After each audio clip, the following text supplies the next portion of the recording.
For more, we bring in Bloomberg News international economics and policy correspondent Michael McKee. He joins us from Washington, D.C.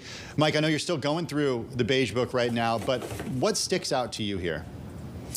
What sticks out is the strength of the economy overall during the last period, from the last Fed meeting to now.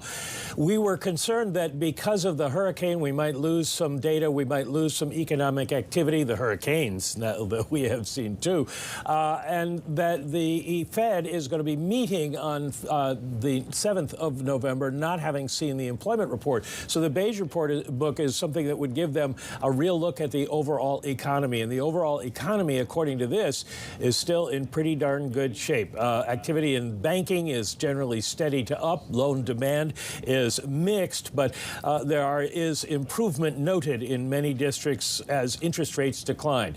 Consumer spending, some districts noted shifts in the composition of purchases, mostly towards less expensive goods, but people are still spending. The housing market has generally held up, according to the Beige Book. It is just factory work that has continued to slow. That's the one weak point, and we have seen that in other data. Labor markets, as you mentioned, still remain relatively strong. Many districts reporting low worker turnover. Layoffs reportedly remain limited. Demand for workers, while it's eased a little bit, is still difficult because employers report difficulties finding the kind of trained workers that they need to go forward. And finally, in terms of prices, what we're seeing is prices contained. It's still a little bit of inflation, but nothing like what we were seeing before. It's come down tremendously, and the progress that the Fed has seen is being reflected in districts noting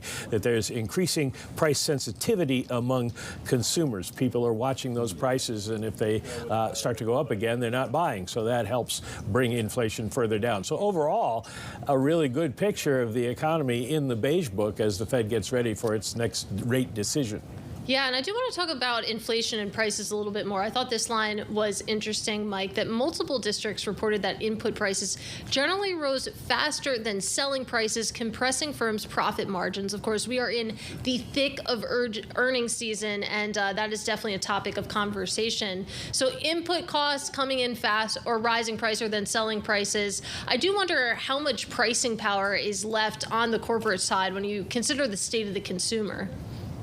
It seems to be pricing power is going away. Several Fed officials have made that case, and also folks from the ISM have made that case when they talk to their members. Companies don't have the ability to just pass on or even to raise their prices very much, even if input prices are still elevated, because people, as the Beige Book notes, are getting much more picky about it. They are becoming more price sensitive. So that era, it does appear to be coming to a close, and it does mean that margins compress somewhat. We'll see if that's made up in productivity going forward. That would be what the companies would like to see. Hey, Mike, net, is this report or what's in the report, is it Fed friendly? Is it what the Fed wants to see? Is it a little too strong when the Fed is looking to see inflation get down to that 2% level?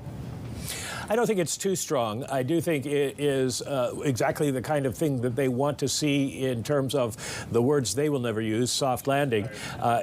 Essentially, that's what it describes. It doesn't make a case for 50 basis points, however. It doesn't rule out 25. So I think this is just sort of in line with everything we've seen recently, except for the payrolls report last month. And, of course, we get a new one of those next Friday. Next Friday, of course, next Friday is going to be a huge day because it's the next jobs report. Also, aren't you like on vacation that day? Or are you No, here? I'm off this Friday. Oh, Tim. okay. Please keep up. Okay. But so next Friday, November 1st, we get the next jobs report that is days away from the U.S. presidential election, and then we get a Fed meeting, which is wild. And Mike, this isn't really a question, but I do find it amazing that they actually moved the Fed meeting by a day. The decision, of course, is coming on Thursday after the election rather than on Wednesday. This is what they have always done in election years when the Fed pretty much always meets on Wednesdays. So when you have a Tuesday election day, they move it back by a day. I presume it's something of a leftover from the days when you couldn't vote by mail or things like that. And the Fed officials who have to come to these meetings might want to vote. So they stay out of the way of the news, and they also let their people go vote, and then they meet a day later. All right, Michael McKee, international economics and policy correspondent, joining us from Washington, D.C.